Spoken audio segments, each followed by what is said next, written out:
لغير الله به والمنخنقة والموقوذة والمتردية والنطيحة وما أكل السبع إلا ما زكيتم وما ذبح على النصب وأن تستقسموا بالأزلام ذلكم فسق صدق الله العظيم وصدق رسوله النبي الأمي الصادق الأمين ونحن على ذلك لمن الشاهدين والشاكرين والحمد لله رب العالمين اللهم صل على سيدنا محمد النبي الأمي وأزواج أمهات المؤمنين وذريتي وأهل بيتي كما صليت على آل إبراهيم إنك حميد مجيد اللهم صل على محمد النبي الأمي وعلى آله وأصحابه وبارك وسلم رب اشرح لي صدري ويسر لي أمري واحلل عقدة من لساني يفقهوا قولي. سورہ مائدہ آیت نمبر 3 ہے. آیت کریمہ کا ترجمہ یہ ہے حرمت علیکم المیتہ، تم پر مردار جانور حرام کر دیا گیا ہے، والدم اور خون حرام کر دیا گیا، ولحم الخنزیر اور سور کا گوشت حرام کر دیا گیا ہے، وما اہل لغیر اللہ بہ اور جس پر اللہ کے سوا کسی اور کا نام پکارا گیا ہو حرام کر دیا گیا ہے، والمنخنقہ اور جو گلا گھٹنے سے مرا ہو، والموقوذۃ اور جسے چوٹ مار کر ہلاک کیا گیا ہو، والمتردیۃ اور جو اوپر سے گر کر مرا ہو، والنطیحۃ اور جسے کسی جانور نے سینگ مار کر ہلاک کیا ہو، وما اکل السبع اور جسے کسی درندے نے کھا لیا ہو، الا ما زکیتم الا یہ کہ تم اس کے مرنے سے پہلے اس کو ذبح کر چکے ہو، وما ذبح علی النصب اور وہ جانور بھی حرام ہے جسے بتوں کی قربان گاہ پر ذبح کیا گیا ہو، وان تستقسموا بالازلام اور یہ بات بھی تمہارے لیے حرام ہے کہ تم جوئے کے تیروں سے گوشت وغیرہ تقسیم کرو، ذالکم فسق یہ ساری باتیں سخت گناہ کی ہیں. سورہ مائدہ کی آیت نمبر 3 ہے اور اس آیت کریمہ کا جو مفہوم ہے یہی مفہوم سورہ بقرہ کے اندر بھی ہم پڑھ چکے ہیں. سب سے پہلے قرآن کریم میں جو 4 مقامات پہ تقریباً یعنی اسی آیت کریمہ کا جو مفہوم ہے یا اس آیت کریمہ کے اندر جن چیزوں کو حرام کیا گیا ہے ان کا بیان ہے. تو سب سے پہلے ہم ان آیات کو دیکھتے ہیں. سب سے پہلی جو آیت کریمہ ہم پڑھ چکے ہیں سورہ بقرہ کے اندر وہ سورہ بقرہ کی آیت نمبر 173 ہے. سورہ بقرہ آیت نمبر 173 جس میں اللہ سبحانہ و تعالی نے انہی چیزوں کی حرمت کا ذکر کیا ہے. اس آیت کریمہ میں اللہ سبحانہ و تعالی نے فرمایا کہ حرام کر دیا اللہ نے تم پر المیتہ مردار کو. وہاں بھی سب سے پہلی جو چیز ہے وہ مردار کا ذکر ہے. انما حرم علیکم المیتۃ والدم ولحم الخنزیر وما اہل بہ لغیر اللہ کہ تم پر مردہ اور بہا ہوا خون، سور کا گوشت، وما اہل بہ لغیر اللہ اور ہر وہ چیز جس پر اللہ کے سوا دوسروں کا نام پکارا گیا ہو حرام ہے. اور پھر آگے فرمایا فمن اضطر غیر باغ ولا عاد فلا اثم علیہ پھر جو مجبور ہو جائے اور غیر باغ وہ حد سے بڑھنے والا نہ ہو، ولا عاد نہ زیادتی کرنے والا ہو، فلا اثم علیہ اس پر ان کے کھانے میں کوئی گناہ نہیں. ان اللہ غفور الرحیم اللہ تعالی بخشش کرنے والا مہربان ہے. یہ پہلی آیت کریمہ سورہ بقرہ آیت نمبر 173. اس کے بعد دوسری آیت کریمہ یہی سورہ مائدہ کی آیت کریمہ نمبر 3 جس میں یعنی اس آیت کریمہ کی سورہ بقرہ کی آیت کی تفصیل ہے. اس کے بعد سورہ انعام کی آیت نمبر 145 میں بھی انہی چیزوں کا ذکر ہے کہ اللہ سبحانہ و تعالی نے تم پر یہ چیزیں حرام کی ہیں. اس آیت کریمہ میں فرمایا قُلْ لَا أَجِدُ فِي مَا أُوحِيَ إِلَيَّ مُحَرَّمًا عَلَى طَاعِمٍ يَطْعَمُهُ إِلَّا أَن يَكُونَ مَيْتَةً أَوْ دَمًا مَّسْفُوحًا أَوْ لَحْمَ خِنزِيرٍ فَإِنَّهُ رِجْسٌ أَوْ فِسْقًا أُهِلَّ لِغَيْرِ اللَّهِ بِهِ کہ کہہ دیجئے کہ جو کچھ احکام بذریعہ وہی میرے پاس آئے ہیں ان میں کوئی حرام نہیں پاتا کسی کھانے والے کے لیے کہ جو اس کو کھائے، سوائے یہ کہ وہ مردار ہو یا بہتا ہوا خون ہو یا خنزیر کا گوشت ہو، کیونکہ وہ بالکل ناپاک ہے، یا جو شرک کا ذریعہ ہو کہ غیر اللہ کے لیے نامزد کر دیا گیا ہو۔ بس آگے وہاں بھی فرمایا فمن اضطر غیر باغ ولا عاد، جو شخص مجبور ہو جائے بشرطے کہ نہ تو وہ لذت کا طالب ہو، حد سے تجاوز کرنے والا نہ ہو، اور ولا عاد، نہ حد سے تجاوز کرنے والا ہو۔ یہ تیسری آیت کریمہ ہے۔ اس کے بعد سورہ نحل، وہاں سورہ نحل کی آیت نمبر 115 میں بھی اللہ سبحانہ و تعالی نے انہی چیزوں کا ذکر کیا ہے۔ 14ویں پارے کے اندر ہے سورہ نحل، اور سورہ نحل کی آیت نمبر 115 آیت کریمہ یوں ہے، اس آیت کریمہ میں بھی اللہ سبحانہ و تعالی نے انہی چیزوں کا، یعنی جو حرام کردہ چیز ہیں، آیت نمبر 115 انما حرم علیکم المیتۃ والدم ولحم الخنزیر وما اہل لغیر اللہ به فمن اضطر غیر باغ ولا عاد فإن اللہ غفور رحیم، یعنی یہ چار چیزیں۔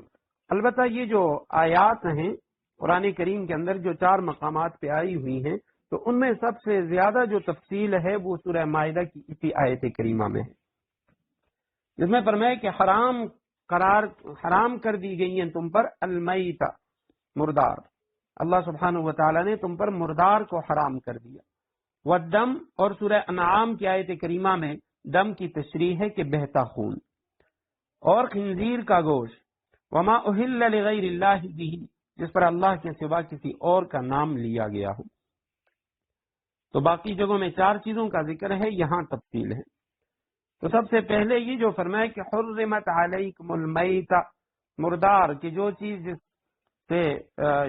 جو مر جائے بغیر ذبح کیے ہوئے وہ تم پر حرام ہے۔ قرآن کریم میں ایک میت کا لفظ ہے اور ایک میت کا لفظ ہے، یہ 2 الفاظ قرآن کریم کے اندر استعمال ہوئے ہیں۔ میت کا لفظ اس کا معنی الگ ہے، اور میتن کا جو لفظ ہے اس کا معنی الگ ہے، دونوں کے معنی میں فرق ہے۔ یعنی میت کا لفظ اس چیز کے لیے استعمال ہوتا ہے کہ جس کے اندر ابھی روح موجود ہو، اس کے مقابلے میں میت کا لفظ اس کے لیے استعمال ہوتا ہے کہ جس سے روح نکل گئی ہو۔ میت اور میتن، یہ بھی قرآن کا اعجاز ہے کہ میم یا تا حروف جو ہیں مادہ وہ ایک ہی ہے، لیکن معنی کے اندر فرق ہے۔ میت، یہ 12 بار قرآن کریم میں صرف میت کا لفظ آئے، اس کی جمع میتون 2 بار آ چکی ہے۔ تو میت کے معنی جس کے اندر روح موجود ہو، جیسے سورہ زمر کی آیت نمبر 30 ہے، انک میت وانہم میتون، آپ بھی دنیا سے رخصت ہونے والے ہیں اور یہ لوگ یہ بھی مرنے والے ہیں۔ تو چونکہ ابھی زندگی موجود ہے اس لیے کہا گیا کہ انک میت، آپ مرنے والے ہیں، یعنی آپ میت ہیں۔ تو میت کا معنی کہ آپ کے اندر روح ابھی موجود ہے، اور اس کے مقابلے میں میتن، علماء لکھتے ہیں کہ من خرجت روحہ، جس کی روح نکل چکی ہے، جیسے سورہ زخرف کی آیت نمبر 11 ہے، فَأَنشَرْنَا بِهِ بَلْدَةً مَيْتًا، کہ ہم نے اسے بھیجا بلدۃ میتن، مردہ زمین کی طرف۔ وَآیَةٌ لَهُمُ الْأَرْضُ الْمَيْتَةُ، سورہ یاسین کی آیت نمبر 33 میں ہے۔ تو یہ قرآن کریم کا اعجاز ہے کہ میت اور میتن، ان دونوں کے اندر فرق موجود ہے، اگرچہ مادہ دونوں کا ایک ہے۔ تو جو چیز بھی مر جائے بغیر ذبح کیے ہوئے وہ مردار ہے، اس کا کھانا حرام ہے، سوائے 2 چیزوں کے۔ نبی علیہ السلام نے فرمایا احلت لنا میتتان، ہمارے لیے 2 مری ہوئی چیزیں وہ حلال ہیں، السمک والجراد، مچھلی اور ٹڈی۔ یہ 2 چیزیں ذبح نہ کرنے کے باوجود، مر جانے کے باوجود، یہ ہمارے لیے حلال ہیں، بغیر ذبح کے حلال ہیں۔ تو یہ 2 جانور، یعنی جو مچھلی اور ٹڈی، خود مر جائے یا کوئی اسے مار دے تو اس صورت میں یعنی اس کا کھانا حرام ہے۔ البتہ علماء نے لکھا ہے سمک طافی، وہ مچھلی جو خود پہلے سے مری ہوئی ہو اور بغیر کسی ظاہری سبب کے پانی کے اوپر آ جائے، اس کا کھانا وہ جائز نہیں ہے۔ تو میتہ کے ضمن میں تمام مردار جانور جو بغیر ذبح کیے مر جائیں، نہ ان کا کھانا جائز ہے، اور نہ ہی ایسے جانوروں کو، کتوں یا شکاری پرندوں کو کھلانا یہ جائز ہے۔ مر گیا تو لہٰذا نہ اسے اپنے کتوں کو یا شکاری پرندوں ان کو کھلانا یہ بھی جائز نہیں ہے۔ ہاں جو مردار ہے اس کا چمڑا اور ہڈی وہ دباغت کے بعد، چمڑا رنگنے کے بعد پاک ہو جاتے ہیں۔ اسی طرح اگر زندہ جانور اس کا کوئی حصہ کاٹا جائے تو وہ بھی مردار ہوگا۔ اور اسی طرح علماء نے لکھا ہے کہ لکڑی، غلیل یا بندوق کا مارا ہوا اگر وہ مر جائے بغیر ذبح کیے تو وہ میتہ ہے، سوائے تیز دھار آلے کے، تیر، تلوار، نیزہ، اگر اس سے یا خنجر وغیرہ سے کسی کو زخم لگایا، اور آیت کریمہ میں اس کے بعد والی آیت میں انشاءاللہ اس کی تفصیل آئے گی، تو اس صورت میں اگر وہ مر بھی جائے تو اس کا کھانا چند شرائط کے ساتھ اس کا کھانا جائز ہے۔ تو یہ پہلی چیز، حرمت علیکم المیت، مردار تم پر حرام ہے۔ والدم، اور دم سے مراد دم مسفوح، بہتا خون، وہ بھی حرام ہے۔ ولحم الخنزیر، اور خنزیر کا گوشت، تمام امت کا اس پر اتفاق ہے کہ خنزیر جو ہے، قرآن میں یہاں تو لحم الخنزیر کا لفظ ہے، خنزیر کا گوشت، لیکن علماء لکھتے ہیں کہ خنزیر کے تمام اجزاء حرام ہیں، یعنی اس کے بال، اس سے فائدہ اٹھانا، اس کی ہڈی سے فائدہ اٹھانا، کسی بھی چیز سے فائدہ اٹھانا یہ حرام ہے۔ وما اہل لغیر اللہ بہ، سورہ بقرہ میں تھا وما اہل بہ لغیر اللہ، یہاں وما اہل لغیر اللہ بہ، جس جانور کو بطریق عبادت و تعظیم یا قرب کے مقصد کے لیے کسی بھی مخلوق کے لیے نامزد کیا جائے، وہ بت ہوں، کوئی انسان ہو، کوئی جن ہو، شیطان ہو، جو بھی ہو، لیکن اس کی تعظیم کی خاطر یا اس کی عبادت یا اس کا قرب حاصل کرنے کے لیے اگر اس کے لیے نامزد کیا جائے گا تو وہ حرام ہے۔ مفسرین کرام نے لکھا ہے، حضرت تھانوی رحمہ اللہ نے بھی لکھا ہے، اگرچہ اس جانور پر ذبح کے وقت اللہ کا نام لیا جائے، کسی جانور کو غیر اللہ کے لیے نامزد کر دیا، کسی قبر والے کے لیے، کسی بت کے نام پہ، اگرچہ ذبح کرتے وقت اس پہ بسم اللہ اللہ اکبر کہے، لیکن تب بھی وہ حرام ہے، وجہ یہ ہے کہ اس کو غیر اللہ کے لیے نامزد کیا گیا ہے۔ تو یہ یعنی وہ جانور تھے جن کا ذکر قرآن کریم میں باقی 3 مقامات کے اندر بھی ان کا تذکرہ موجود ہے۔ اب اس کے آگے یہ جو فرمایا والمنخنقہ، وہ جانور بھی تم پر حرام ہے، المنخنقہ جس کے معنی ہے گلا گھٹ جانے سے جو مر گیا، وہ بھی میتہ کے اندر شامل ہے۔ والموقوذہ، اور اسی طرح وہ جانور بھی کہ جو چوٹ کھا کر مرا ہو، اور والمتردیہ، اونچے کسی مکان سے یا کسی کنویں کے اندر کوئی جانور گر گیا اور مر گیا، وہ بھی حرام ہے۔ والنطیحہ، اور اسی طرح وہ جانور بھی حرام ہے کہ جس کو کسی دوسرے جانور نے سینگ مار کر ہلاک کیا ہو۔ وما اکل السبع، اور جس کو کسی درندے نے کھا لیا،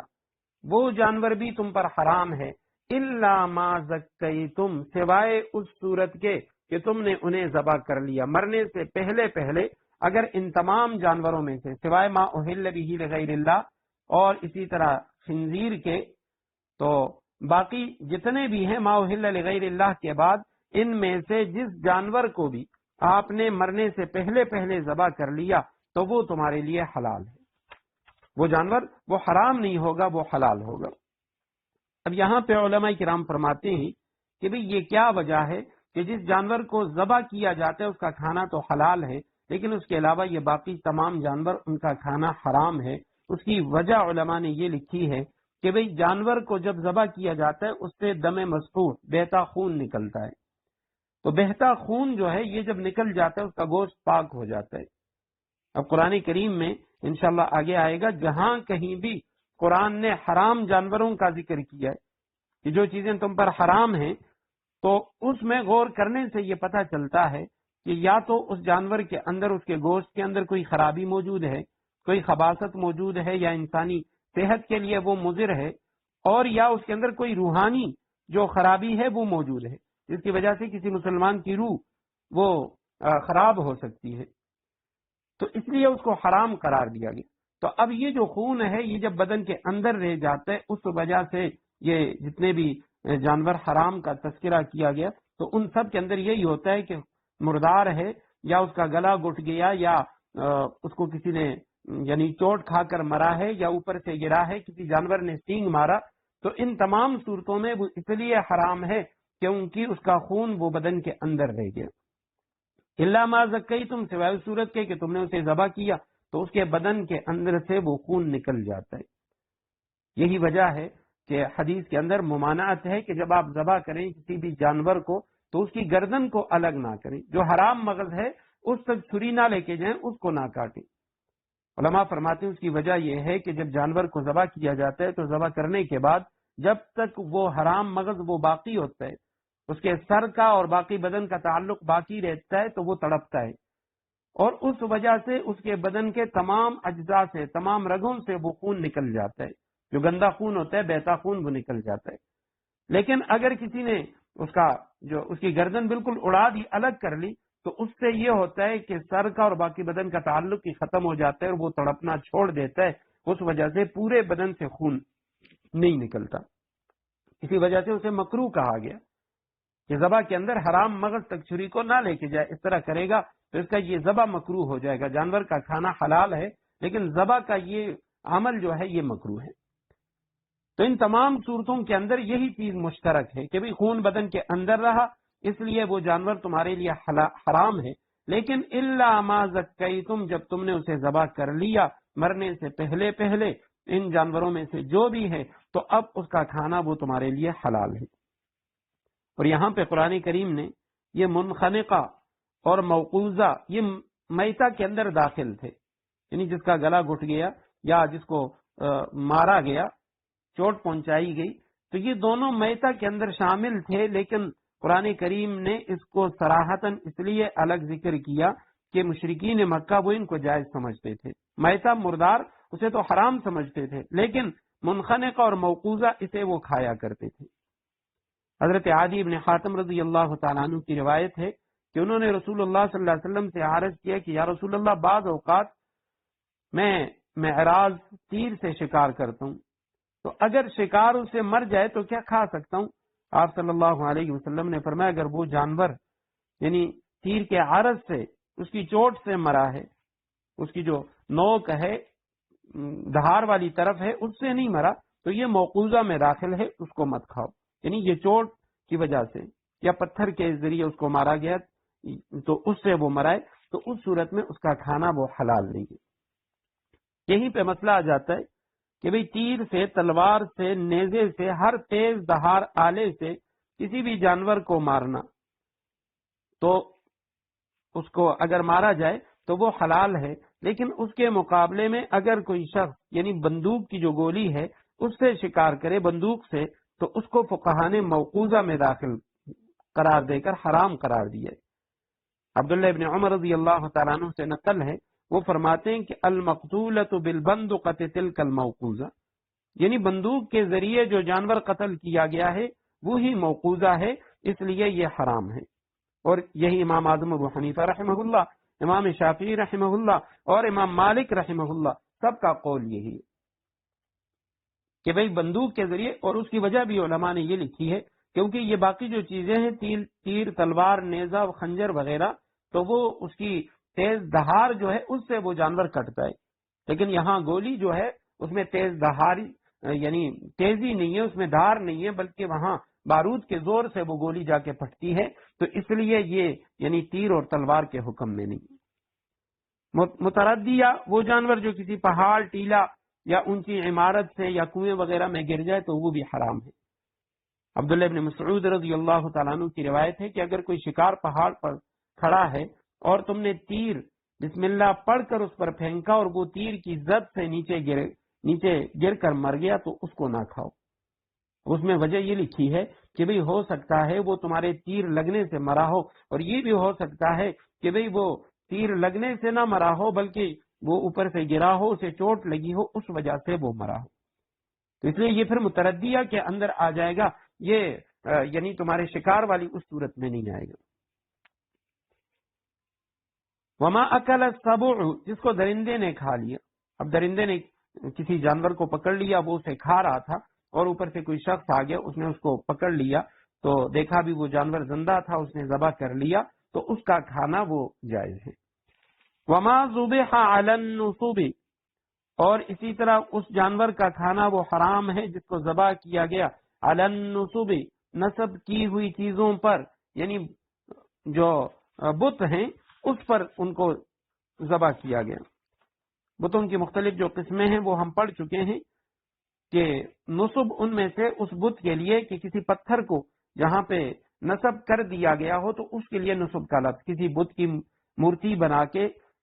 تو اس کو کسی جگہ پہ نصب کیا گیا ہو تو اسے کہا جاتا ہے نصب۔ تو کسی آستان پر جس جانور کو ذبح کیا جائے تو اس کو بھی نہ کھاؤ۔ اور اوپر وما اہل لغیر اللہ، اس میں کچھ حضرات وہ یہ کہتے ہیں کہ نہیں جی یہ جو وما اہل لغیر اللہ قرآن نے یہ جو کہا ہے تو اس سے مراد مشرکین مکہ کا وہ عمل ہے کہ جو بتوں کے نام پہ ذبح کیا کرتے تھے، تو لہذا اس کا کھانا حرام ہے، اور ہم جو اولیاء اللہ کے نام پہ یا قبر والوں کے نام پہ ذبح کرتے ہیں تو وہ جائز ہے۔ وہ کہتے ہیں وہ قرآن کی آیت کے ضمن میں نہیں آتا۔ تو حضرات مفسرین کرام نے لکھا وما اہل لغیر اللہ، وہاں دیکھیں کہ الگ لفظ ہے کہ جس کو بھی اللہ کے علاوہ کسی اور کے نام پہ ذبح کیا گیا وہ حرام ہے، اور بتوں کے نام پہ جو ذبح کیا جاتا تھا وہ آیت کریمہ میں نیچے آ گیا وما ذبح علی النصب، کہ جس کو بتوں کے نام پہ ذبح کیا گیا وہ بھی حرام۔ وَأَن تَسْتَقْسِمُوا بِالْأَزْلَامِ، اور استقسام بالازلام یہ بھی حرام ہے۔ استقسام بالازلام یہ یعنی تیروں کے ذریعے تقسیم کرنا۔ دو معنی، دو مطالب حضرات مفسرین کرام نے اس کے لکھے ہیں۔ ایک مطلب تو یہ ہے کہ جاہلیت میں جو مشرکین ہیں وہ مشترکہ اونٹ خرید لیتے، اسے ذبح کرتے اور پھر اس کا جو گوشت ہے اس کو قراندازی کے ذریعے تقسیم کرتے تھے۔ اس کا طریقہ یہ ہوتا تھا کہ وہ یعنی مختلف تیروں پر حصوں کے نام لکھ کر ایک تھیلے کے اندر ڈال دیتے تھے، پھر جس شخص کے نام جو حصہ نکل آتا اسے گوشت میں اتنے حصے دے دیتے، اور اگر کسی کے نام یعنی کچھ بھی نہ نکلتا، خالی تیر نکلتا تو اسے کچھ بھی نہ ملتا۔ اب 10 بندے وہ جمع ہو جاتے اور وہ ایک بڑا اونٹ لے لیتے، تو اسے لینے خریدنے کے بعد اسے ذبح کر لیتے، اور پھر یہ جو تیر ہیں جو اس کے ذریعے قراندازی کیا کرتے تھے، تو اس میں ایک تیر ہے اس کے اوپر مثلا 7 لکھا ہوا ہے، ایک پہ 6 لکھا ہوا ہے، تو اب مختلف لوگوں کے نام پہ وہ تیر نکالے جاتے۔ اب ایک شخص کے نام پہ تیر نکالا گیا، اس پہ 7 لکھا ہوا ہے تو 7 حصے اس کے ہو گئے۔ دوسرا نکالا تو اس میں 3 لکھا ہوا ہے تو 3 حصے اس کے ہو گئے، باقی سارے کے سارے محروم ہو گئے۔ اور وہ لوگ کیا کرتے کہ اس گوشت کو پھر سارا کا سارا وہ صدقہ کر دیتے، یعنی اس طرح وہ نام و نمود اپنی جو سخاوت ہے اس کو ظاہر کرنے کے لیے وہ اس طرح کے کام کیا کرتے تھے۔ تو قرآن کریم نے انہیں منع کیا کہ بھئی ان تستقسموا بالازلام، یہ تیروں کے اوپر گوشت کا تقسیم کرنا یہ بھی حرام ہے، یہ بھی ناجائز ہے۔ اسی طرح باقی اہم معاملات کے اندر وہ تیروں کے ذریعے فال نکالتے تھے۔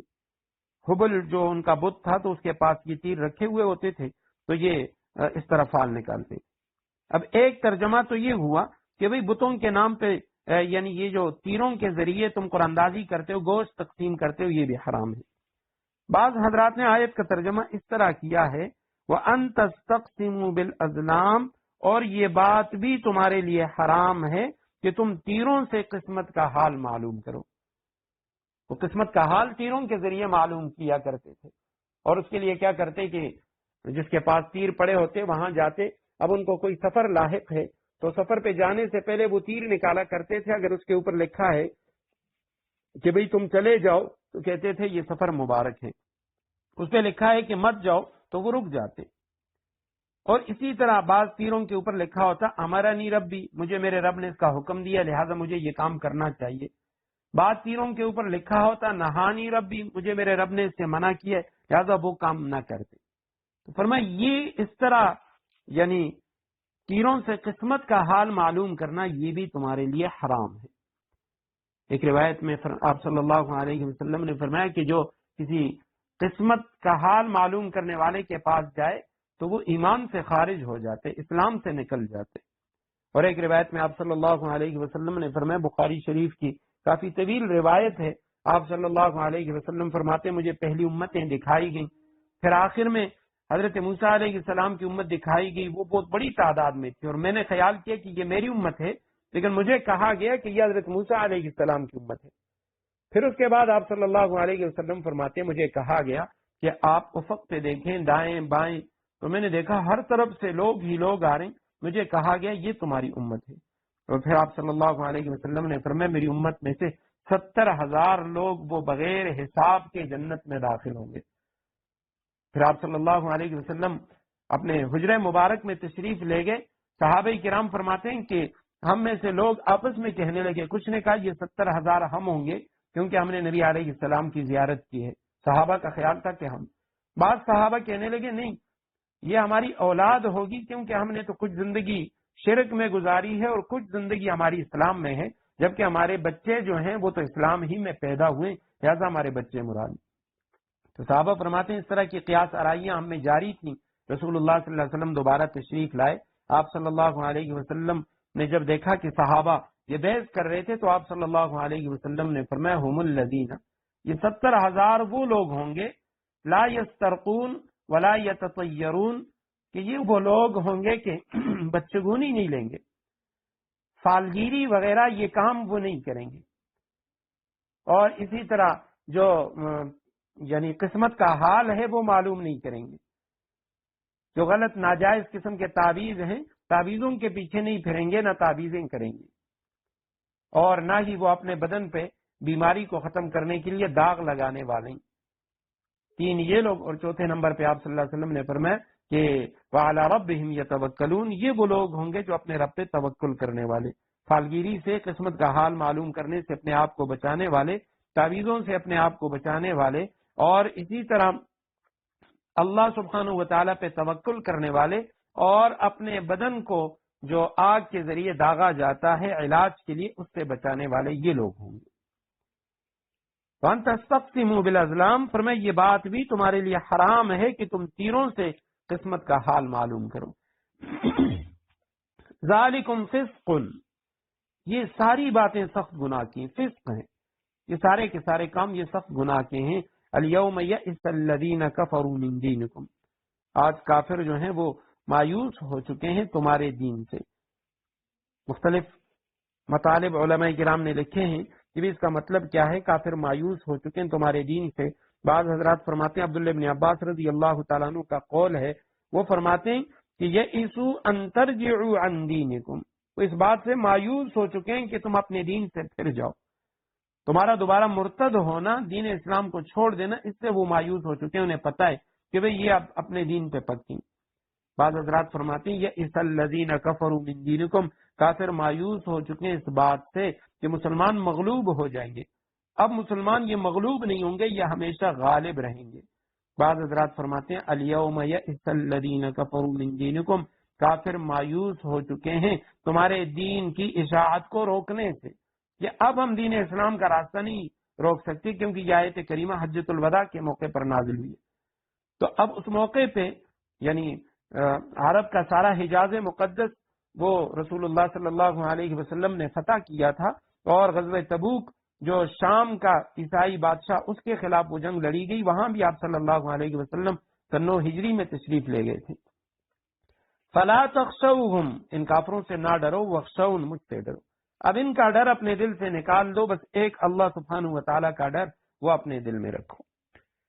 الیوم اکملت لکم دینکم، آج میں نے مکمل کر لیا تمہارے لیے دینکم، تمہارا دین، واتممت علیکم نعمتی، تم پر اپنی نعمت پوری کر دی،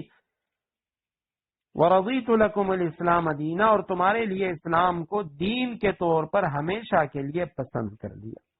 اب جیسے میں نے بتا دیا کہ صحیح احادیث میں آیا ہے کہ یہ آیت حجۃ الوداع کے موقع پر نازل ہوئی تھی، اور یہ جمعۃ المبارک کا دن تھا، ذی الحجہ کی 9 تاریخ تھی، یوم عرفہ، 10 ذی الحجہ، 15 یا 16 مارچ 632 عیسوی عصر کے بعد کا وقت تھا، عرفات کے میدان میں یہ آیت کریمہ نازل ہوئی رسول اللہ صلی اللہ علیہ وسلم پر، کہ آج میں نے تمہارے لیے تمہارے دین کو مکمل کر لیا۔ آیت کریمہ کے اندر ذرا صیغوں کو دیکھیں کہ تمہارے لیے تمہارے دین کو مکمل کر دیا، اور دوسرے نمبر پہ وَأَتْمَمْتُ عَلَيْكُمْ نعمتی، اور تم پر اپنی نعمت تام کر لی، مکمل کر لی، وَرَضِيتُ لَكُمُ الْإِسْلَامَ دِينًا، اور تمہارے لیے دین اسلام کو پسند کر لیا۔ عبداللہ ابن عباس رضی اللہ تعالیٰ عنہ فرماتے ہیں کہ یہ آیت تقریباً قرآن کریم کی آخری آیت ہے، یعنی اس کے بعد کوئی آیت احکام سے متعلق نازل نہیں ہوئی، صرف ترغیب اور ترہیب کی جو آیتیں ہیں، ویسے قرآن کی سب سے آخری جو آیت ہے سورہ بقرہ کی آیت وَاتَّقُوا يَوْمًا تُرْجَعُونَ فِيهِ إِلَى اللَّهِ، یہ سب سے آخری آیت ہے، لیکن احکام کے لحاظ سے یہ آیت کریمہ یہ سب سے آخری ہے، جس کو عبداللہ ابن عباس رضی اللہ تعالیٰ عنہ فرما رہے اور فرمایا کہ اس آیت کے نازل ہونے کے بعد رسول کریم صلی اللہ علیہ وسلم اس دنیا میں صرف 81 روز بقید حیات رہے، کیونکہ 10 ہجری 9 ذی الحجہ یہ آیت کریمہ نازل ہوئی اور 11 ہجری میں یعنی ربیع الاول کے مہینے میں رسول اللہ صلی اللہ علیہ وسلم دنیا سے پردہ فرما گئے، اور یہ یعنی آپ صلی اللہ علیہ وسلم کی وفات کے متعلق جو زیادہ صحیح روایت ہے وہ یہ ہے کہ وہ دوسری ربیع الاول، کیونکہ یہ جو 81 روز بنتے ہیں تو یہ ربیع الاول کی 2 تاریخ تک بنتے ہیں، کہ 2 ربیع الاول کو اگر آپ صلی اللہ علیہ وسلم کا وصال مانا جائے تو یہ 81 روز بنتے ہیں۔ آپ صلی اللہ علیہ وسلم کے جس طرح ولادت کے اندر اختلاف ہے، اسی طرح وفات کے اندر بھی اختلاف ہے، اور انشاءاللہ اس پہ میں بعد میں بات عرض کرتا ہوں۔ تو یہ آیت کریمہ کہ جس میں یعنی ملت اسلام اور مسلمانوں کے لیے بہت بڑی خوشخبری اور باری انعام اور اسلام کا جو یعنی طغرہ امتیاز ہے، یہ کہ دین حق کی تکمیل ہے، اللہ سبحانہ و تعالیٰ کی نعمت ان کی تکمیل اللہ سبحانہ و تعالیٰ نے بیان فرمائی کہ آدم علیہ السلام کے زمانے سے جو دین حق وہ اللہ سبحانہ و تعالیٰ نے جس کا آغاز فرمایا تھا تو رسول اللہ صلی اللہ علیہ وسلم پہ آج حجۃ الوداع میں اس کی تکمیل فرما دی، اور اسی طرح جتنی روحانی نعمتیں اللہ سبحانہ و تعالیٰ نے اپنے بندوں کو عطا کرنی تھی ان تمام روحانی نعمتوں کی بھی تکمیل فرما دی۔ ہر لحاظ سے اللہ سبحانہ و تعالیٰ نے دین کو بھی مکمل کر لیا، اور جو اپنی نعمت ہے وہ بھی مکمل صورت میں رسول اللہ صلی اللہ علیہ وسلم اور آپ صلی اللہ علیہ وسلم کی امت کو عطا فرما دی۔ اب یہی آیت کریمہ جو ہے الیوم اکملت لکم دینکم، وہ عظیم آیت کریمہ جو آپ صلی اللہ علیہ وسلم کے پہلے اور آخری یعنی رسول اللہ صلی اللہ علیہ وسلم کو قرآن ملنے کے بعد وحی کے آغاز کے بعد آپ صلی اللہ علیہ وسلم نے صرف ایک حج ادا فرمائے، 5 عمرے کیے اور ایک حج۔ تو یہ اس حج کے موقع پہ یہ آیت کریمہ نازل ہوئی۔ حضرت عمر رضی اللہ تعالیٰ عنہ کو ایک بار یہودیوں کے چند علماء وہ کہنے لگے، ان کی خدمت میں حاضر ہوئے اور کہنے لگے کہ تمہارے قرآن کریم میں ایک ایسی آیت ہے، اگر یہ آیت ہم یہودیوں پہ نازل ہوتی تو ہم اس دن کو عید بنا لیتے، جس دن میں آپ پہ یہ آیت تم لوگوں کو یہ آیت ملی، اگر ہمیں اس طرح کی آیت ملتی ہم اس دن کو عید بنا لیتے۔ حضرت فاروق اعظم رضی اللہ تعالیٰ عنہ نے سوال کیا کون سی آیت؟ تو انہوں نے یہ آیت کریمہ الیوم اکملت لکم دینکم پڑھ لی۔ تو حضرت عمر رضی اللہ تعالیٰ عنہ نے ان کے جواب میں فرمایا کہ تم جانتے ہو کہ یہ آیت کس جگہ اور کس دن نازل ہوئی؟ یعنی اس طرف اشارہ کیا کہ جس دن یہ آیت کریمہ نازل ہوئی تھی اس دن تو ہماری 2 عیدیں تھیں، ایک تو جمعہ سید الایام اور دوسرا یوم عرفہ، کہ جس میں رسول اللہ صلی اللہ علیہ وسلم نے فرمایا جب یہ حاجی عرفات کے میدان میں جمع ہوتے ہیں تو اللہ سبحانہ و تعالیٰ فرشتوں سے مختلف سوالات کرتے ہیں کہ یہ لوگ کیوں آئے، کس لیے آئے، اور پھر اعلان ہوتا ہے کہ بھئی اللہ سبحانہ و تعالیٰ فرماتے ہیں میرے فرشتوں گواہ رہنا کہ یہ جو میرے بندے یہاں آئے ہوئے ہیں اگر ان کے گناہ آسمان سے اترنے والے قطروں کے برابر کیوں نہ ہوں میں نے معاف کر دیے، پر میں ان کے گناہ صحرا کے اندر جتنے ریت کے ذرات ہیں ان کے برابر کیوں نہ ہوں میں نے معاف کر دیے، اور ان کے گناہ سمندر پہ جتنی جاگ ہے اس کے برابر کیوں نہ ہو میں نے ان کے گناہ معاف کر دیے۔ پر میں ایسا عظیم دن ہوتا ہے یوم عرفہ 9 ذی الحج، تو ہماری تو ڈبل عید تھی اس دن۔ تو حضرت فاروق اعظم رضی اللہ تعالیٰ عنہ کا یہ جو جواب ہے اس پہ تقریباً اکثر مفسرین نے خصوصاً مفتی شفیع رحمہ اللہ انہوں نے تفصیل کے ساتھ اس حدیث کی حضرت عمر رضی اللہ تعالیٰ عنہ کے اس خبر کی اس اثر کی تشریح کی ہے کہ حضرت فاروق اعظم رضی اللہ تعالیٰ عنہ انہوں نے اس طرف اشارہ دیا، ایک اسلامی جو اصل ہے ایک جو قاعدہ ہے اس کی طرف اشارہ کیا، اور وہ یہ ہے کہ باقی اقوام اور باقی مذاہب اور اسلام کے جو اصول و قواعد ہیں اس میں یہی فرق ہے کہ اسلام نے کسی بھی بڑے آدمی کی پیدائش یا اس کی موت یا اس کی تخت نشینی کا دن اس کے منانے کی اجازت نہیں دی، وگرنہ تم لوگ کہتے ہو کہ ہم اس دن کو عید بنا لیتے، ہمارے لیے تو یہ ڈبل عید تھی، لیکن ہم نے اسے عید اس لیے نہیں بنایا کیونکہ شریعت اس کی اجازت ہی نہیں دیتا ہمیں۔ حضرت ابراہیم علیہ السلام، ان کی زندگی کو دیکھیے، خلیل اللہ کا خطاب ملا ہے ان کو، اور قرآن کریم میں ان کے امتحانات اور ان سب میں ان کی مکمل کامیابی کو سراہا گیا، اور پھر ان میں سے بعض چیزیں امت محمد کے لیے باقی رکھی گئیں۔ اپنے صاحبزادے اسماعیل علیہ السلام کی قربانی اس کو اللہ سبحانہ و تعالیٰ کو اتنی پسند آئی کہ اسے باقی رکھا گیا۔ ابراہیم علیہ السلام کا رمی جمرات، شیاطین کو کنکر مارنا، اللہ سبحانہ و تعالیٰ کو یہ عمل اتنا اچھا لگا کہ قیامت تک اس کو باقی رکھ دیا۔ اسی طرح حضرت ہاجرہ کا صفا اور مروہ کے درمیان بھاگنا، تو یہ تمام چیزیں وہ ہیں کہ جو اللہ سبحانہ و تعالیٰ کو اتنی پسند آئیں کہ ان اعمال کو تو باقی رکھا گیا، لیکن اسماعیل علیہ السلام، ابراہیم علیہ السلام، حضرت ہاجرہ، ان کے متعلق یہ نہیں فرمایا گیا کہ بھئی فلاں دن انہوں نے یہ عمل کیا تھا لہٰذا تم اس دن کو اپنے لیے عید بنا لو۔ اب ایک چیز تو یہ ہے، اور دوسری اسلام میں کسی بڑے سے بڑے آدمی، اس کی موت و حیات یا کسی خاص عبادت والے دن کو عید بنانا، اس کی شریعت نے اجازت نہیں دی۔ اگر اس طرح ہوتا تو پھر شب برات ہے، رمضان المبارک ہے، شب قدر ہے، یوم عرفہ ہے، یوم عاشورہ ہے، تو ان سب کو چھوڑ کے صرف دو عیدیں، عید الفطر اور عید الاضحیٰ، وہ بھی اس لیے عطا کی گئی ہیں۔ عید الفطر اور عید الاضحیٰ، ان کا فلسفہ یہ ہے کہ عید الفطر وہ رمضان المبارک کے جو روزے ہیں اس کے بدلے میں کہ پوری امت ایک عظیم عمل وہ اختیار کرتی ہے، تو اللہ سبحانہ و تعالیٰ نے اپنی رضامندی اور اپنی خوشنودی اپنے بندوں کے سامنے ظاہر کرنے کے لیے عید الفطر کا دن عطا کیا، اور عید الاضحیٰ کا دن حج کی جو عظیم قربانی ہے، حج کا جو عظیم عمل ہے، عبادت ہے، اس کے بدلے اللہ سبحانہ و تعالیٰ نے یہ دن عطا کیا۔ لیکن باقی اگر ہم دیکھیں تو عید الفطر یا عید الاضحیٰ کے دن کوئی بھی اس طرح کی قرآن کی آیت یا حدیث نہیں ہے کہ بھی اس دن فلاں پیغمبر پیدا ہوئے یا فلاں پیغمبر کا انتقال ہوا، ان کا وصال ہوا۔ اب اگر خدا نخواستہ شریعت اس کی اجازت ہمیں دیتی تو اب اسلام کے اندر جو باکمال افراد ہیں تو وہ کچھ تھوڑے تو نہیں ہیں۔ حضرات انبیاء کرام 1,24,000 کم و بیش، یہ تو صرف انبیاء ہیں۔ اب 360 دن سال میں، اور 1,24,000 انبیاء کرام، صحابہ کرام، پھر اولیاء اللہ، تو ان تمام لوگوں کے اگر اس طرح ہم دن منانا شروع کر دیں تو پھر تو سال کا کوئی بھی دن ہمارا وہ خالی نہیں رہے گا عید سے،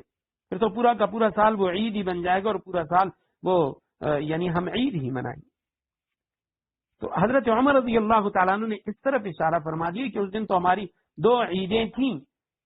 لیکن یعنی اس کو ہم نے ایسا نہیں کیا کہ اس کو کوئی یادگاری دن ہم بنا لیں اور اس کو عید بنا لیں۔ اور پھر آج کل جتنی خرافات کی جاتی ہیں، حضرت تھانوی رحمہ اللہ، حضرت مولانا رشید احمد گنگوئی رحمہ اللہ، اس دور میں وہ فرماتے ہیں کہ رسول اللہ صلی اللہ علیہ وسلم کا تذکرہ وہ افضل ترین عبادت ہے، بلکہ رسول اللہ صلی اللہ علیہ وسلم سے متعلق جو افراد ہیں، جو اشخاص ہیں، صحابہ کرام، ازواج مطہرات، آپ صلی اللہ علیہ وسلم کے اولاد، بنین و بنات، بلکہ یہاں تک کہ آپ صلی اللہ علیہ وسلم سے منسوب جو جانور ہیں، آپ صلی اللہ علیہ وسلم کے گھوڑے، آپ صلی اللہ علیہ وسلم کی اونٹنی یا بکری، یا آپ صلی اللہ علیہ وسلم سے منسوب جو بے جان اشیاء ہیں، آپ صلی اللہ علیہ وسلم کے زیر استعمال، آپ کے پیالے، آپ کے برتن، پر میں ان کا تذکرہ کرنا یہ بھی عین عبادت ہے۔ لیکن کسی خاص دن، اس کے لیے کوئی خاص دن مقرر کرنا اور اس دن کے اندر اس طرح کا یعنی مظاہرہ کرنا کہ گویا یہ ہماری عید کا دن ہے، فرمائے اس کی اجازت نہیں ہے، کیونکہ اس میں بہت ساری بدعات شامل ہو گئی۔ اور آج تو اللہ معاف کرے جس طرح ہمارے ملک کے اندر ہو رہا ہے یا برے صغیر میں ہو رہا ہے، تو اس میں تو اللہ سبحانہ و تعالیٰ میں معاف فرمائے، یہ تو نبی علیہ السلام کی شان میں گستاخی ہو رہی ہے۔ ایک طرف دیکھا جائے نعلین پاک رسول اللہ صلی اللہ علیہ وسلم کے نعلین مبارک وہ یعنی ذیلی طور پہ بنائے جا رہے ہیں۔ بہت سارے لوگ وہ دعویٰ کر رہے ہیں کہ میرے پاس رسول اللہ صلی اللہ علیہ وسلم کے نعلین موجود ہیں، حالانکہ اس پہ تحقیق کرنے والے انہوں نے بتایا کہ جی یہ رسول اللہ صلی اللہ علیہ وسلم کے نعلین نہیں ہیں، بلکہ صرف پیسہ بٹورنے کے لیے اور لوگوں کو اپنی طرف متوجہ کرنے کے لیے یہ چمڑے سے اس طرح کے نعلین بنا لیتے ہیں اور اس کے اوپر تیزاب ڈال دیتے ہیں تاکہ یہ پرانا لگے، اور پھر لوگوں کو دھوکہ دیا جاتا ہے کہ یہ الیاذ باللہ رسول اللہ صلی اللہ علیہ وسلم نے یہ استعمال کیا، آپ صلی اللہ علیہ وسلم کے زیر استعمال۔ یا جھنڈوں کے اوپر نعلین پاک اس کا نقش بنایا جاتا ہے، اور پھر کہا جاتا ہے کہ جی رسول اللہ صلی اللہ علیہ وسلم ہماری مجلس میں تشریف لا رہے ہیں، تو اب یعنی العیاذ باللہ کہ رسول اللہ صلی اللہ علیہ وسلم کا جو استقبال ہے وہ نالین سے کیا جا رہا ہے، رسول اللہ صلی اللہ علیہ وسلم کے مبارک جوتوں سے آپ صلی اللہ علیہ وسلم کا استقبال کیا جائے، اور اس سے آگے گستاخی یہ کہ اس کے اوپر اگر دیکھا جائے تو ان پرچموں کے اوپر، ان جھنڈوں کے اوپر، نالین کے اوپر بعض اوقات رسول اللہ صلی اللہ علیہ وسلم کا نام بھی لکھ دیا جاتا ہے۔ اب وہ تو ہمارے لیے مقرب ہیں، ہمارے لیے وہ یعنی بہت زیادہ قابل احترام ہیں، اور ہمارے لیے وہ نجات کا باعث بن سکتے ہیں، ان سے محبت کرنا ہمارے ایمان کی دلیل ہے، لیکن اس کے اوپر نالین کے اوپر رسول اللہ صلی اللہ علیہ وسلم کا نام لکھنا یا اللہ سبحانہ و تعالیٰ کا نام لکھنا یا اس کے اوپر قرآن کی آیت لکھنا، یہ تو اللہ اور رسول اور قرآن کی توہین ہے۔ تو حضرت عمر رضی اللہ تعالیٰ عنہ نے فرمایا وہ دن ہمارے لیے، اس دن تو ہماری 2 عیدیں تھیں، لیکن ہمیں یعنی اسلام نے کسی دن کو عید منانے کی، یادگاری دن منانے کی اجازت نہیں دی۔ اور آیت کریمہ میں آگے فرمایا اکملت لکم دینکم، اکمال دین، اور دوسرے نمبر پہ فرمایا اتمام نعمت، میں نے تم پر اپنی نعمت بھی مکمل کر لی۔ تو اکمال دین کا مطلب عبداللہ ابن عباس رضی اللہ تعالیٰ عنہ وہ فرماتے ہیں کہ دین کے تمام احکام کو مکمل کر دیا، کہ نہ اب اس میں کچھ زیادتی ہو سکتی ہے نہ اس میں کچھ کمی ہو سکتی ہے، یعنی ناسخ منسوخ وغیرہ وہ سلسلہ ختم ہو گیا۔ اور اتمام نعمت سے مراد مسلمانوں کا غلبہ، ان کا عروج، ان کے مخالفین کا مغلوب اور مفتوح ہونا، یہ مراد ہے کہ رسول اللہ صلی اللہ علیہ وسلم نے مکہ کو اور پورے حجاز مقدس کو فتح فرما دیا، یہ اللہ سبحانہ و تعالیٰ کی تم پر نعمت ہے۔ اور یہاں اگر قرآن کے ان الفاظ کو دیکھا جائے، غور کیا جائے، تو دین کے ساتھ اکمال کا لفظ ہے اور نعمت کے ساتھ اتمام کا لفظ ہے۔ حالانکہ بظاہر یہ دونوں الفاظ اکمال اور اتمام یہ مترادف الفاظ ہیں، ہم معنی الفاظ ہیں۔ امام راغب اصفہانی رحمہ اللہ وہ فرماتے ہیں کسی چیز کا اکمال اور تکمیل اس کو کہتے ہیں کہ اس چیز سے جو غرض اور مقصود ہو وہ پورا ہو گیا، اور اتمام کے معنی یہ ہیں کہ اب دوسری چیز کی ضرورت اور حاجت نہیں رہی۔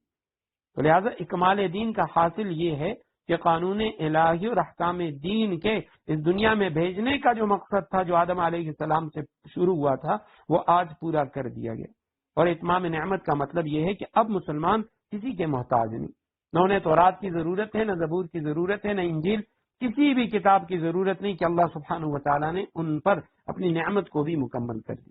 وَرَضِيتُ لَكُمُ الْإِسْلَامَ دِينًا، اور تمہارے لیے اللہ سبحانہ و تعالیٰ نے دین اسلام کو پسند کیا۔ فَمَنِ اضْطُرَّ فِي مَخْمَصَةٍ، پس جو شخص مجبور ہو گیا،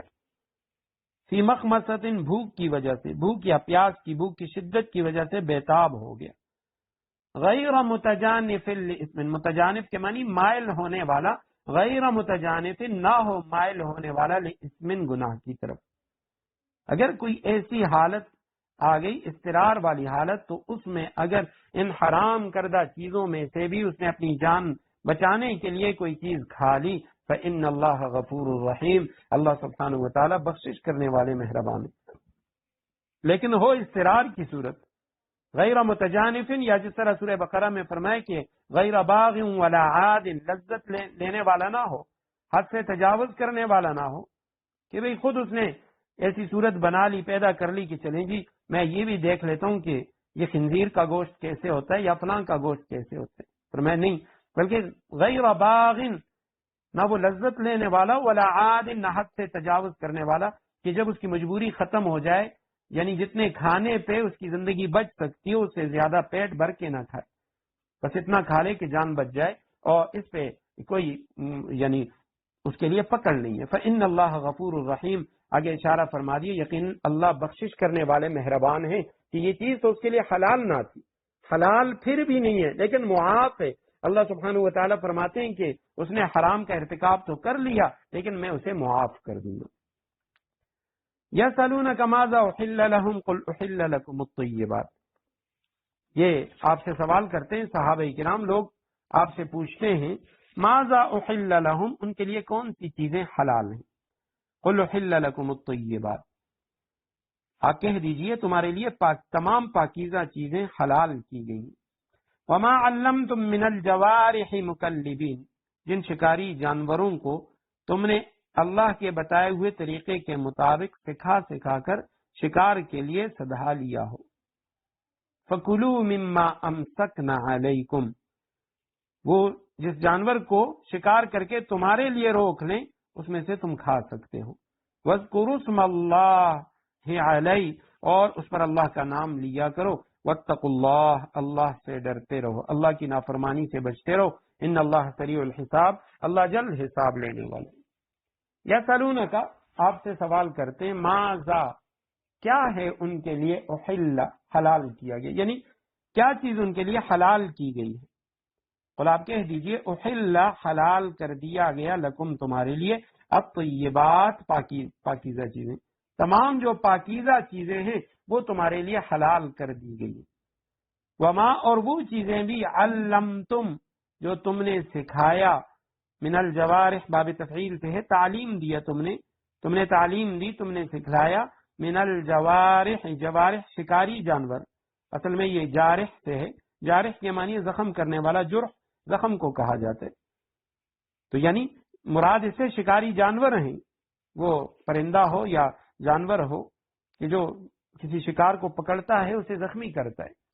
مکلبین، اس میں فاعل کا صیغہ ہے، مکلب اس کا واحد ہے تکلیب سے، یعنی شکاری جانور کو شکار کی تعلیم دینے والے۔ یہ کلب ان سے ہے، کلب کتے کو کہتے ہیں یا درندے کو، بھونکنے والا جانور اسے کلب کہتے ہیں۔ تو یہاں مکلب سے مراد یعنی اسے جو تعلیم دی گئی ہے، تعلمونہن، تم سکھاتے ہو انہیں، مما علمکم اللہ، اس طریقے کے مطابق جس طرح اللہ سبحانہ وتعالی نے تمہیں بتایا، تمہیں سکھایا۔ فَكُلُوا، پس کھاؤ، مما امسکنا، اس شکار میں سے، امسکنا علیکم، جو اس نے تمہارے لیے روک رکھا، جسے وہ پکڑ لیں تمہارے لیے، امساک کے معنی رکنا۔ وَاذْكُرُوا اسْمَ اللَّهِ عَلَيْهِ، اس پہ اللہ کا نام بھی لو۔ وَاتَّقُوا اللَّهَ، اللہ سے ڈرو، اللہ کی نافرمانی سے بچو۔ ان اللہ سریع الحساب، اللہ سبحانہ وتعالی بہت جلد حساب لینے والا ہے۔ تو پہلی آیت کے اندر حرام چیزوں کا ذکر تھا، جو حرمات ہیں، وہ چیزیں جو حرام کر دی گئیں ان کا ذکر۔ اب اس آیت کریمہ میں ان چیزوں کا ذکر ہے جو اللہ سبحانہ وتعالی نے حلال قرار دی ہیں۔ صحابہ نے پوچھا، یا رسول اللہ، پھر ہمارے لیے کون سی چیزیں حلال ہیں؟ تو آپ صلی اللہ علیہ وسلم پہ اللہ سبحانہ وتعالی نے یہ آیت نازل کی کہ تمہارے لیے تمام جو پاکیزہ چیزیں ہیں وہ حلال کی گئی ہیں، جتنی بھی پاکیزہ چیزیں ہیں وہ اللہ سبحانہ وتعالی نے تمہارے لیے حلال کر دی ہیں۔ اور اسی طرح فرمایا کہ جو تم شکار کرتے ہو، ما علمتم من الجوارح مکلبین، شکاری جانوروں کے ذریعے جو چیز تم حاصل کر لیتے ہو وہ بھی تمہارے لیے حلال ہے۔ تو پہلی چیز، احل لکم الطیبات، جو چیزیں تمہارے لیے حلال کر دی گئی ہیں وہ پاکیزہ چیزیں ہیں، جو ناپاک چیزیں ہیں وہ تمہارے لیے حلال نہیں ہیں۔ تو پاکی سے مراد وہی دو طرح کی پاکی کہ بھئی ایک تو یعنی وہ انسان کے جسم کے لیے نقصان دہ نہ ہو، اور دوسرے نمبر پہ اس کی جو روحانی کیفیات ہیں، اس کے اندر جو روحانی صفات ہیں، اوصاف ہیں، ان کو برباد نہ کریں۔ اور دوسرے نمبر پہ فرمایا کہ جو تم جانوروں کے ذریعے، شکاری جانوروں کے ذریعے تم شکار کرتے ہو، کتا ہے یا باز ہے، سکھایا ہوا ہے، سدھایا ہوا ہے، تو اس کے ذریعے جو تم شکار کرتے ہو وہ بھی تمہارے لیے حلال ہے۔ البتہ اس کے لیے کچھ شرائط ہیں۔ شکاری جانوروں یعنی کتے یا باز وغیرہ، تو اس کے ذریعے حلال جانوروں کا شکار کر کے انہیں کھانا چند شرائط کے ساتھ جائز ہے، تو ان کا یہاں پہ بیان ہے، اور اس کے لیے تقریباً 4 یا 5 شرائط ہیں۔ پہلی شرط تو یہ ہے کہ شکاری جانور، یعنی یہ اس صورت میں ہے کہ کوئی شخص وہ کسی جانور کے ذریعے شکار کرے اور وہ جانور اس شکار کو مردہ اس کے پاس لے آئے، اس صورت میں اس کے لیے اس کا کھانا تب حلال ہوگا جب اس کے اندر 4 شرائط موجود ہوں گی۔ پہلی شرط یہ ہے کہ بھئی جس وقت یہ شکاری جانور کو یا اس پرندے کو چھوڑ لائے اس وقت اس نے بسم اللہ کہہ دی ہو، بسم اللہ کہہ کے اس جانور کو یا پرندے کو چھوڑ دیا شکار پر۔ دوسرے نمبر پہ شکاری جانور وہ سدھایا ہوا ہو، اور اس کی علامت اس آیت کریمہ میں یہ بیان کی گئی کہ وہ جانور کو مالک کے لیے روک رکھے۔ اگر اس نے خود کھانا شروع کیا تو اس کا مطلب یہ ہے وہ تمہارے لیے حلال نہیں ہے، اور وہ جانور سکھایا ہوا نہیں ہے کہ وہ خود کھا رہا ہے، لہٰذا اس کا کھانا تمہارے لیے حلال نہیں ہے۔ اور اگر کوئی شکاری پرندہ ہے تو اس کے لیے یہ شرط ہے کہ جب مالک اسے بلائے وہ فوراً واپس آ جائے، شکار کے پیچھے چھوڑ دیا، اور مالک نے جیسے ہی آواز دی، جس طریقے سے بھی اس نے اس کو تعلیم دی ہو، تو وہ پرندہ فوراً واپس آ جائے۔ اس کا مطلب یہ ہے کہ یہ سکھایا ہوا پرندہ ہے، لہذا اس کا جو شکار ہے وہ بھی حلال ہے۔ اور چوتھے نمبر پہ امام اعظم ابو حنیفہ رحمہ اللہ وہ ایک اور شرط بھی لگاتے ہیں کہ شکاری جانور نے شکار کو زخم لگا کر مارا ہو، کہ وہ تمہارے پاس تمہارا جو شکاری جانور ہے وہ شکار لے کے آیا، وہ مردہ ہے، تو اس کے اوپر کوئی زخم لگا ہوا ہے تو تب اس کا کھانا وہ حلال ہے۔ اگر زخم نہیں لگا ہوا اور وہ مردہ ہے تو اس صورت میں اس کا کھانا امام اعظم ابو حنیفہ رحمہ اللہ کے نزدیک وہ فرماتے ہیں حلال نہیں ہے، کیونکہ ہو سکتا ہے کہ وہ یعنی خود ہی مر گیا ہو یا چوٹ کے ذریعے یا کسی اور وجہ سے مرا ہو۔ فرمایا یسألونک ماذا احل لهم، لوگ پوچھتے ہیں ان کے لیے کون سی چیزیں حلال ہیں، قل احل لکم الطیبات، کہہ دو تمہارے لیے تمام پاکیزہ چیزیں حلال کی گئی، وما علمتم من الجوارح، اور جن شکاری جانوروں کو تم سکھاتے ہو،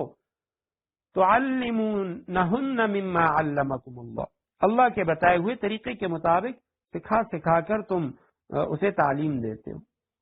فَكُلُوا مِمَّا أَمْسَكْنَا عَلَيْكُمْ، تو جس جانور کو شکار کر کے تمہارے لیے روک رکھیں اس میں سے تم کھا سکتے ہو، وَاذْكُرُوا اسْمَ اللَّهِ عَلَيْهِ، اور اس پر اللہ کا نام لیا کرو، یعنی شکار کو چھوڑتے وقت اس وقت اس پر اللہ کا نام لیا کرو۔ اسی طرح اگر کسی شخص نے، جیسے تیر و تلوار کا ذکر وہ ہم پڑھ چکے ہیں، نیزوں کے ذریعے وہ شکار کر رہا ہے، اب اس نے شکاری جانور اس کی طرف نیزہ یا تیر پھینکا اور اس پہ بسم اللہ اس نے پڑھ لیا، اب جا کے وہ تیر یا نیزہ اسے لگ گیا اور وہ جانور مر گیا، یعنی جب یہ اس کے پاس پہنچا اس سے خون بہا ہوا ہے، وہ مردہ پڑا ہوا ہے، تو اس کے لیے اس کا کھانا وہ حلال ہے،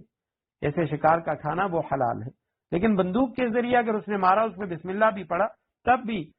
یعنی جمہور علماء کے نزدیک وہ کہتے ہیں بندوق کا شکار اگر مر جائے تو اس کا کھانا حلال نہیں ہے، اس کا ذبح کرنا یہ ضروری ہے۔ واتقوا اللہ، اللہ کی نافرمانی سے بچو، اللہ سے ڈرو، ان اللہ سریع الحساب، اللہ بہت جلد حساب لینے والا ہے۔ آیت کریمہ کئی بار پہلے گزر چکی ہے، دو مطلب ہیں اس کے، ایک تو یہ کہ یعنی سریع الحساب بہت جلد حساب لینے والا، کہ عنقریب حساب لینے والے، یعنی قیامت دور نہیں ہے، اور دوسرا مطلب یہ سریع الحساب کہ اللہ سبحانہ وتعالی ذہن میں یہ اشکال پیدا ہوتا ہے، یہ خیال آ سکتا ہے کہ بھئی یہ آدم علیہ السلام سے قیامت کی صبح تک یہ اربوں جو انسان ہوں گے، کھربوں انسان، تو اللہ سبحانہ وتعالی ان سب کا حساب کیسے لے گا، اس پہ تو بہت وقت لگے گا۔ تو فرمایا نہیں، سریع الحساب، اللہ بہت جلد تھوڑے ہی وقت میں حساب لے کے سب کے حساب سے فارغ ہو جائے گا۔ اليوم احل لكم الطيبات وطعام الذين اوتوا الكتاب حل لكم وطعامكم حل لهم، آج تمہارے لیے پاکیزہ چیزیں حلال کر دی گئی، وطعام الذين اوتوا الكتاب حل لكم، جن لوگوں کو تم سے پہلے کتاب دی گئی تھی ان کا کھانا بھی تمہارے لیے حلال ہے، وطعامكم حل لهم، اور تمہارا کھانا ان کے لیے حلال ہے، والمحصنات من المؤمنات، اور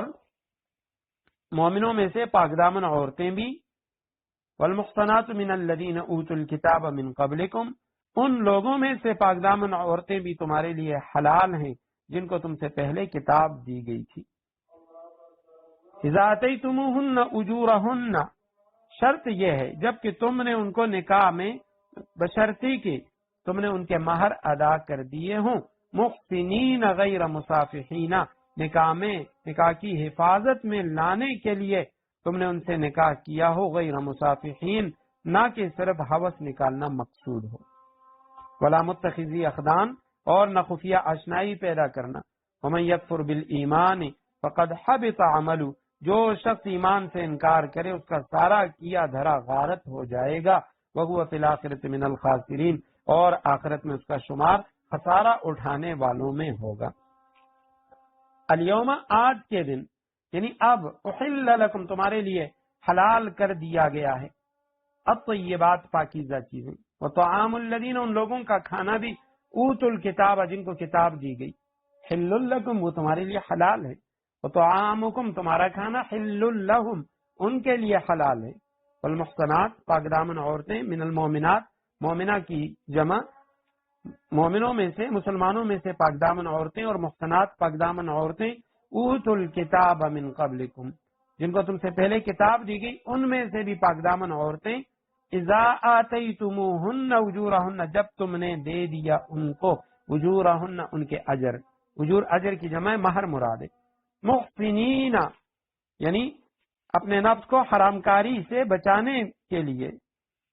یا نکاح کی حفاظت میں لانے کے لیے، غیر نہ کہ مصافحین بدکاری کرنے والے، تو یہ تمہارے لیے جائز ہے۔ فقد حبط عملہ تو اس کے اعمال وہ ضائع ہو گئے، وہو فی الآخرۃ من الخاسرین اور وہ آخرت میں نقصان اٹھانے والوں میں سے ہوگا۔ طعام الذین اوتوا الکتاب یعنی اہل کتاب ان کے کھانوں کا ذکر ہے کہ اہل کتاب کے جو کھانے ہیں، اور علماء نے لکھا یہاں پہ طعام سے مراد حلال جانور ہیں، ورنہ اس کے علاوہ مطلق جو کھانے ہیں وہ تو دوسرے جو غیر مسلم ہیں ان کے ہاں کے بھی جائز ہیں، جو دوسرے غیر مسلم ہیں ان کے ہاں بھی، یعنی جو باقی کھانے ہیں وہ جائز ہیں۔ یہ جانور کی بات ہو رہی ہے کہ جو حلال جانور ہیں تو اس کو اسلامی طریقے کے مطابق اگر ذبح کیا ہو تو جس طرح یعنی تمہارے اپنے ذبح کیے ہوئے جانور اس کا کھانا تمہارے لیے جائز ہے، اسی طرح جو اہل کتاب ہیں ان کے ذبح کیے ہوئے جانور ان کا کھانا بھی تمہارے لیے حلال ہے۔ اور اسی طرح اہل کتاب کی عورتوں سے نکاح، جس طرح مسلمان پاک دامن عورتوں سے نکاح کرنا وہ جائز ہے، اسی طرح جو اہل کتاب ہیں ان کی خواتین سے نکاح کرنا یہ بھی جائز ہے۔ عبداللہ ابن عباس رضی اللہ تعالیٰ عنہ ان کی روایت ہے، وہ فرماتے ہیں کہ اہل کتاب سے مراد ذمی خواتین ہیں، یعنی جو کسی اسلامی ریاست میں رہنے والے جو اہل کتاب ہیں یہودی یا نصرانی، تو ان کی جو خواتین ہیں ان سے نکاح جائز ہے۔ دارالحرب کفرستان والی جو اہل کتاب عورتیں ہیں ان سے نکاح جائز نہیں ہے۔ احناف کے ہاں امام اعظم ابو حنیفہ رحمہ اللہ کے پیروکار وہ فرماتے ہیں کہ سب سے جائز ہے اہل کتاب کی خواتین سے، یہود و نصارہ کی خواتین سب سے نکاح جائز ہے، لیکن جو اہل حرب ہیں کفرستان والے ان عورتوں سے نکاح کرنا یہ مکروہ ہے۔